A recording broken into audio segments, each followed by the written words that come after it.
I need to see where we are and what is happening. Whether there are patrols on the roads, whether there are still battles going on somewhere. Whether food can be bought. I will return, no later than noon. But if I don't return by night, push the boat back into the water and sail with the current. At dawn, stop in hidden places, in the reeds, on islands, or in narrow branches. Don't light a fire. Eat your food cold or warm it over the lamp's wick. Sleep during the day, sail or march at night. Don't speak to anyone and don't let yourself be seen. If one person sees you, kill them. If more, run. If nothing happens, you should reach the vicinity of Saragar in 10 nights. Then, find the trail and head east. In the frame of my basket, you will find a hollow piece of wood, and inside, the locations you need to head and the people who may help you. That's all. But I will return. I will return by noon. Don't go ashore. If you hear someone, don't move. Anyone who lives by the river will recognize the sound of the movement on the boat. If you need to relieve yourself, do it from the boat. If you want to eat or drink, there are provisions. And don't drink the river water. The storm caused flooding, and the war sent many corpses down the river. The water may still carry plague. After those words, he took his staff and a bundle made from his pants, boots, and socks, which he stuffed into a stiff traveling hat, and then covered me with an old fishing net, stretching it from the palanquin to the bow, weaving the reeds into it. If you need to get out, the net is cut on one side, he informed me, and then, carrying the hat full of things like a basket and the staff slung over his shoulder and wrapped around one arm, he walked into the reeds. I was left alone. There was enough space on the boat to carefully move to the stern and sit under the shelter of a palanquin on a comfortable bench. I could look between the reeds at the river, which was hidden by a wall of rushes, and if I wanted to lie down, I could crawl under the arcs at the bow and sleep. I found several large jugs of water and palm wine, dried goat meat, smoked cheese, honeyed plums, and various other things. I refreshed myself a little, but I didn't feel hungry. Rather, I felt sick. I craved a cup of nut brew, but I wasn't sure if I had nuts, cups, and kettles here. I also didn't want to light a fire unnecessarily. I sat on the bench like in a reed arbor, chewing dried plums, and couldn't help but let the whole situation finally hit me. The lid of a basket fell off, and my nightmares came pouring out. I saw them all, the entire procession of faces. The way I remembered them and how their deaths must have looked. Aina's head, held by her hair by howling soldiers. My poor brother, more accustomed to a cinder than a sword, stabbed with spears.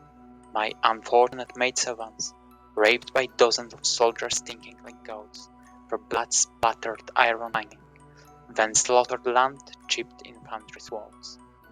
The burning curtains of the house of Cinnabar, the curling and blackening flowers and blooming branches, the painted birds flying away with the soot and flames. Will there be no more wind festival? Thousands of kites flown in the first warm breezes? No more festival of the sun's arrival in the middle freezing winter? Great bonfires blazing on the snow, dances around the fire? No more day of summer karting? Nothing but endless blood sacrifices and prayers at the foot of the red towers? Only fertility festivals and celebrations of the underground womb at every opportunity? The despair didn't last long. It was as if it had already burned out inside me, and as if afterward my entire being rose. I didn't know if my father was right in thinking I would come back someday and bring it all back to life. But I was sure that I would try or die trying. Out of boredom, I examined the stuff, but I couldn't fully figure out how it worked. I knew how to draw a sword, and I managed to make the other end release an arrow blade and turn it into a spear, but I found nothing more. I also went through my traveling basket. It contained the kind of things people usually take on journey and would argue Catermal, a cinder from Camisar, might carry. Some underwear, a warm tunic, a cloak, boots, one pair spare, the other felt for winter, military iron sandals to be worn over shoes, a towel, a blanket, a spoon, metal eating tongs, a small knife, a cap, a box of writing tools. And my iron wish orb, a gift from Levelbelt, which Fiala or Tahela must have packed into my backpack, in case I felt sad when they weren't around to comfort me. I only started crying then, sitting over the open basket, clutching the orb into my hand, just as I had done my whole life. Even if I return at the head of an army, bring down the red towers and lay Nahal Ifrija's vile head on my father's grave, rebuild the palace and the village of the cows, will they come back? Will they emerge one by one from the mist and sit with me on the patio? The misty sun rose and I sat on the boat, waiting. When morning came, I suddenly heard singing. Some peasant, perhaps a fisherman, was rowing along the river beside the reeds. I heard the crack of oars and him singing a simple sentimental song about catching fish and how he would bring the most beautiful ones home to his beloved. And that these fish were more beautiful than jewels, which he didn't have and never would, because he was poor. And also that fish can be eaten, but jewels are cold, hard, and won't fill your stomach. I smiled tenderly. Over there was a war raging. Priests were slitting people's throats, cities were burning, thrones were toppling. The foreign language of drums echoed through the night, but he kept doing his thing, catching fish. He would feed his beloved, and the rest he'd take to the bazaar. The others would stuff their bellies and continue fighting, demolishing, burning, never realizing that they could do so only because he wasn't setting anything on fire or killing anyone, just catching fish. I gently parted the reeds woven in the net to get a look at him. He had laid down his oars and pulled out a long pole with a hook on the end, which he dipped into water.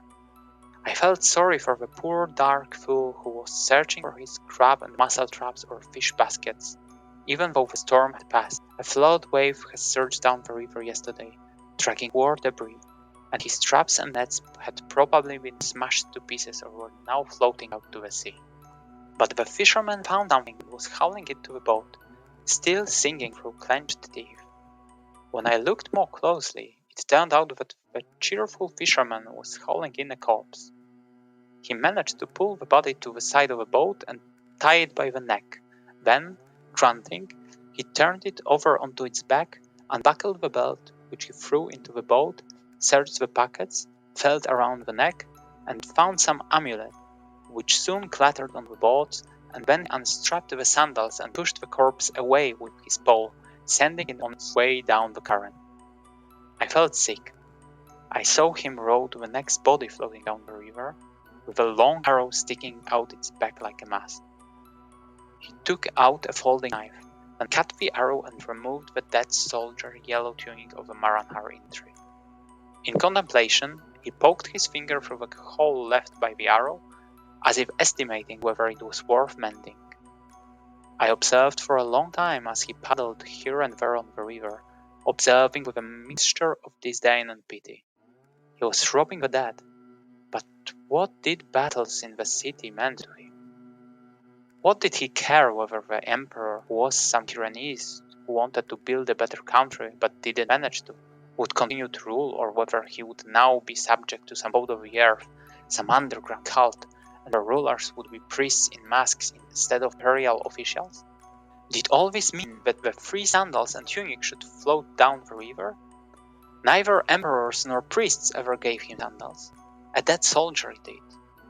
Now he would put them on over his old cloth shoes, and not only would he look elegant, but the shoes would last much longer. The rest he'd sell, and he could buy himself durry or bread or some meat mushrooms. Or maybe charcoal or for winter, or oil. That's how it was, whether I liked it or not. Moreover, I had the feeling that if that nice fisherman knew who was sitting in the reeds just a few steps away from him, he might make even bigger haul. That's why I held my traveling staff in one hand with a blade already slightly extended. The fisherman eventually rowed away and I was left alone again. The longer I sat there, the more I felt a growing unease. I was worried about Hone and about myself. I couldn't tell how long he had been gone away, but it seemed like too long. Whatever had happened, I had to wait until the night to sail away. I just had no idea where to go. After another long while, I heard noises again, the splash of water and the sound of footsteps on deck. This time, a two-decked galley was moving along the river. I lay perfectly still and watched through the reeds. The rhythmic drumming and the crack of whip from below deck were clearly audible, the rows of oars moving in unison, like the fins of some sea creature, and the bow cut through waves, revealing now and then the iron ram pointing forward. Soldiers stood on the upper deck with bows ready to shoot, carefully scanning the banks. Fires burned in baskets, and two ballistae at the bow and stern. The crew waited for orders. I lay like a hare, convinced that the pounding of my heart would soon drown out their drum. One of the soldiers suddenly drew his bow, and an arrow whizzed into the reeds, hitting something that seemed suspicious to him. The archer pointed at the spot with a second arrow held in his hand, and his neighbor burst into laughter. Just yesterday, all those galleys belonged to my father. Today, they were merely enemy ships. The galley sailed quickly, and it wasn't long before the drumbeats and the splash of oars faded, leaving only the whistling of birds, the rustling of reeds, and the splash of water. Maybe Hone left me alone. My own worth seemed laughable even to me. It existed as long as the Tiger Palace stood, as long as hundreds of loyal people swarmed around me. I had guards, the codes of old masters, advisors, but now I was just a runt. Indeed, I could at most become a scribe in a temple. How was I supposed to reverse what had happened? Whom to rally and where to lead them? Alone, Hone would have hidden somewhere and survived. I was just a burden to him. I sat for a long time, sunk in such despondency, and then I felt ashamed at the thought of what my father would say if he heard my thoughts. What would Levebald say? Had 10 years in the House of Steel amounted to nothing? Nahal Ifrisia also had nothing. She came out of desert where neither man nor beast can survive. And in half a year, she had reduced a 1,000-year-old empire to dust, defeating all of us, locked behind palace walls, rich in the knowledge of hundreds of Kiranese sages, surrounded by soldiers armed to the teeth. And she had less than I do now. Perhaps she could do. Perhaps she found the lost names of the gods. She had her underground mother.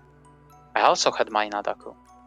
I also had the wisdom of the unknown creator and the journey up the mountain. There, in the north, where Kiranen once was. I decided that Hone wasn't coming back. In that case, I would go looking for him. I am Kiranese.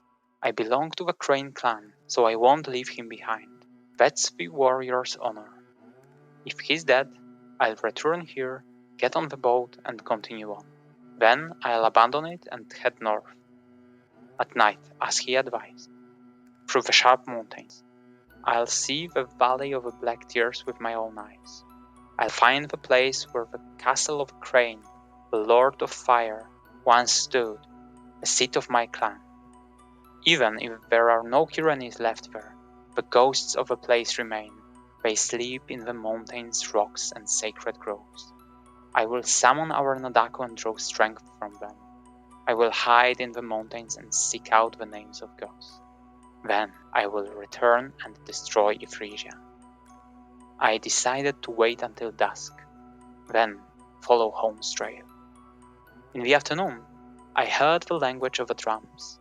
Again, I understood nothing except for 3 distorted words that seemed similar to river, free, and chain.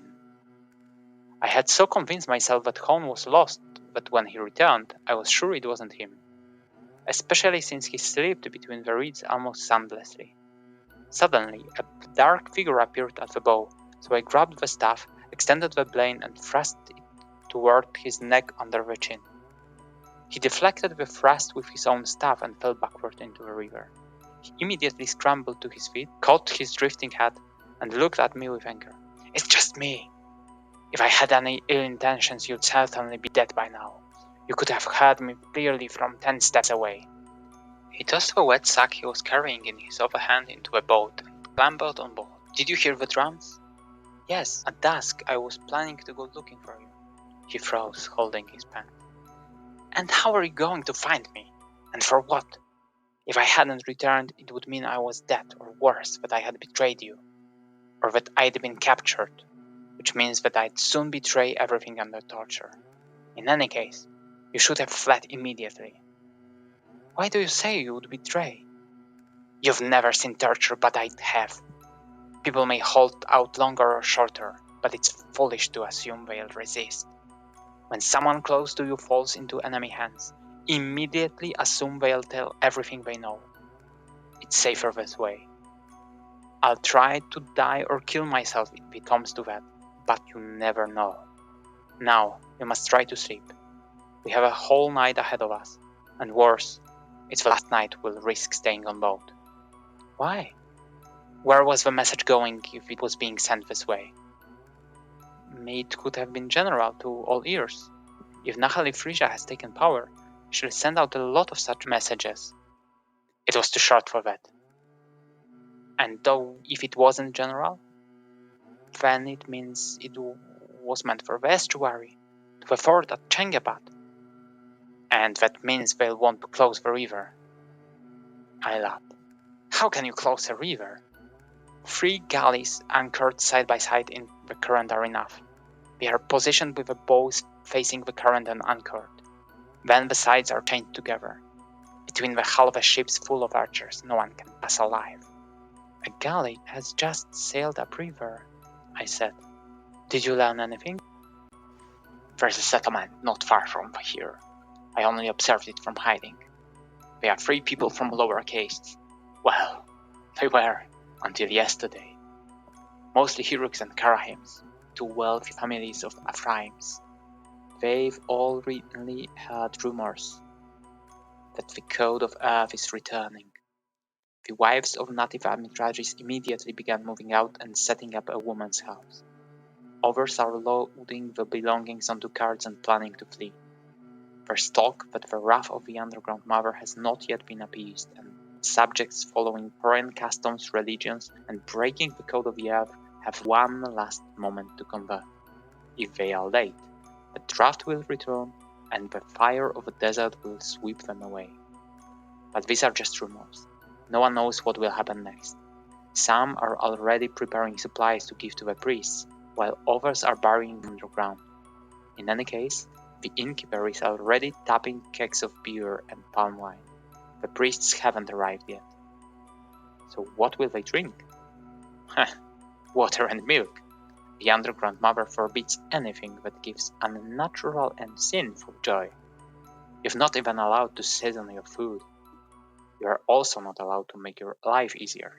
You are supposed to work hard in concentration and seriousness, for the sake of the earth, and prepare for the battle to reclaim her heritage. So that everything becomes one, I concluded.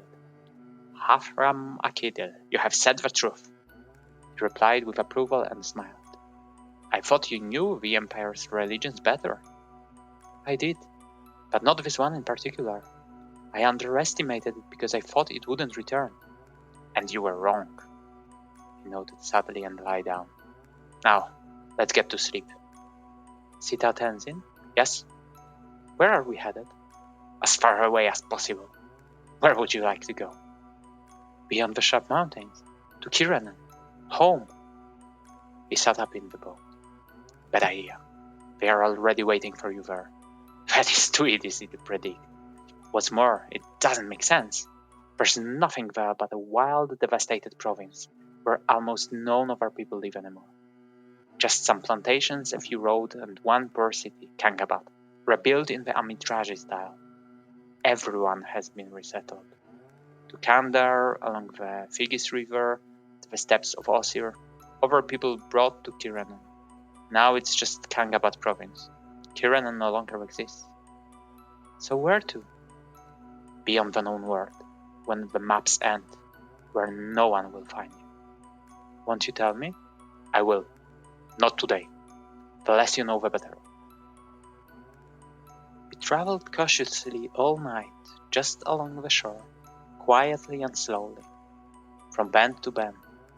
We strained our eyes to see if there were any galleys connected by chains already swaying on the river. After a while, my eyes adjusted to the darkness, but I still started seeing the raised sterns of ships in every clump of reeds and among the waves. Only one moon, Tahim, was shining, so the night was dark. We listened, communicating only with gestures of the faintest whisper.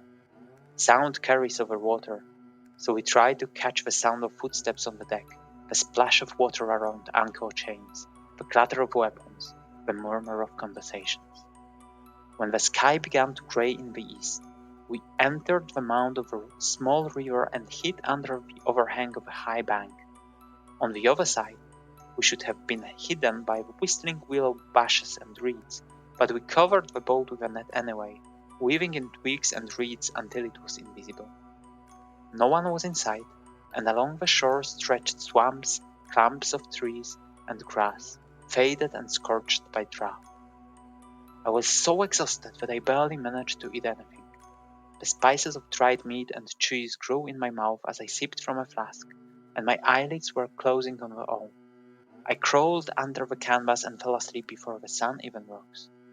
The next day, or rather, the next night, just after dusk, we only drifted a little way, maybe a mile or two, until we found a reed bed and a suitable flat shore.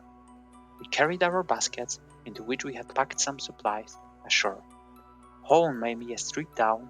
He also took off his clothes, so I had to wade through the reeds wearing only a loincloth and without shoes. If someone meets you, they'll immediately see you are wet and they'll know you've been in the river. Every piece of information they can guess just by looking at you could be a clue for someone. Then he made me wait, lying on the shore, and got into our boat. I tried not to think about anything and not to ponder my fate, just to focus on what I was doing. But when I watched him row out onto the river, I felt a pang of sorrow. I kept losing everything. My world was growing even poorer. Once, it seemed months and years ago, I thought I had nothing. And indeed, I really had nothing, but whenever I needed something, it appeared immediately. A boat, a galley, a fleet of ships, a horse, a herd of horses, whatever. I supposedly had nothing, not even my own money, but at the same time, I had everything. Now, all my possessions fit in a traveling basket. So I felt sorry for the boat. It carried me, sheltered me, and let me sleep safely even during a storm. Holm rowed out to the middle of the river, sitting naked, even without a loincloth, then reached out and pulled out a wooden plank. The boat filled with water sank into the depths, while my guide quickly swam back to the shore, almost invisible in the dark. From now on, my only roof over my head would be a stiff, bowl-like traveling hat, woven from woody bark and painted with resin, or perhaps a straw rain cloak. "Turn your tunic inside out like mine," Holm said.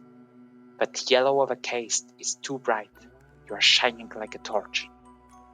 The inside of a tunic was lined with a dull, dark brown material, indeed barely visible in the dark.